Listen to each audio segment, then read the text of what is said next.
Special falooda, खजूर juice, basundi, lassi, पेंड्याचं Vijapur वे सोलापूर। 23 मार्च रोजी दरवर्षी शहीद दिवस साजरा केला जातो। भारताला स्वातंत्र्य मिळवून देण्यासाठी स्वतःच्या प्राणाची आहुती देणाऱ्या भगत सिंग, राजगुरू आणि सुखदेव यांच्या स्मरणार्थ देशभरात शहीद दिवस साजरा केला जातो। 23 मार्च रोजी इंग्रजांनी भगत सिंग, राजगुरू आणि सुखदेव या भारत मातेच्या वीर जवानांना फाशी दिली होती। त्यांच्या या बलिदानामुळे भारतीय स्वातंत्र्य लढ्याला नवी दिशा मिळाली। त्यामुळेच आजचा दिवस शहीद दिवस म्हणून साजरा केला जातो। 23 मार्च आणि 30 जानेवारी महात्मा गांधी यांची पुण्यतिथी असे 2 दिवस भारतामध्ये शहीद दिवस म्हणून साजरे करण्यात येतात।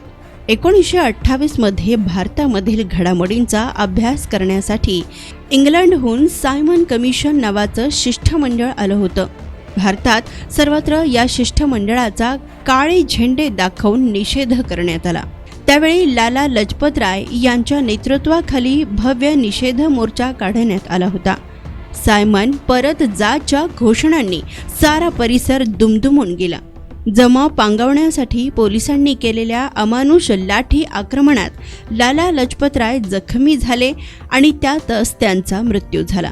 देशभक्तीने भारावलेल्या क्रांतिकारांना हे सहन झालं नाही आणि क्रांतिकारांनी लालाजींच्या मृत्यूला कारणीभूत असणाऱ्या लाहोर पोलीस ठाण्यातील इंग्रज अधिकारी सँडर्स याला ठार मारण्याचे ठरवले। त्याप्रमाणेच लालाजींच्या पहिल्या मासिक श्राद्धाच्या दिवशीच भगत सिंग, राजगुरू आणि सुखदेव हे तिघेही वेश पालटून पोलीस अधिकाऱ्यांच्या निवासस्थानाकडे गेले।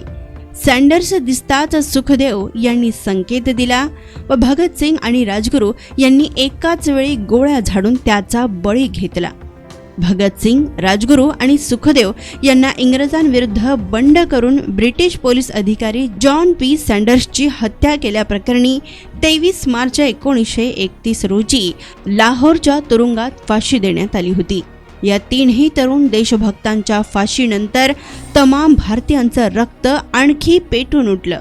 त्यांच्या बलिदानानंतर स्वातंत्र्याची चळवळ अधिक प्रखर झाली।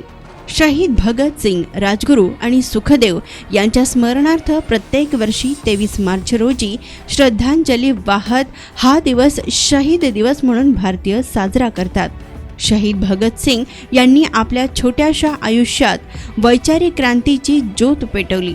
भगत सिंग यांच्या विचारांनी आजही तरुण प्रभावित आहेत। तर भगत सिंगांची लढाई केवळ राजकीय स्वातंत्र्यापुरतीच मर्यादित नव्हती, तर ती सामाजिक आणि आर्थिक स्वातंत्र्यासाठीही होती। ब्रिटिशांच्या जोखडातून मातृभूमीला मुक्त करण्याबरोबरच समाजवादी रचनेवर आधारित समाज निर्माण करण्याचे भगत सिंग यांचे स्वप्न होते। सर्व माणसांच्या काही अत्यावश्यक गरजा आहेत। सर्वांना अन्न, वस्त्र, निवारा, शिक्षण, आरोग्य आणि रोजगार या अत्यावश्यक गरजा भागविण्याची सोय होणे म्हणजे समाजवाद, अशी व्याख्या भगत सिंगांनी केली होती। त्यांनी म्हटलं की क्रांती म्हणजे सध्या अस्तित्वात असणारी साम्राज्यवादी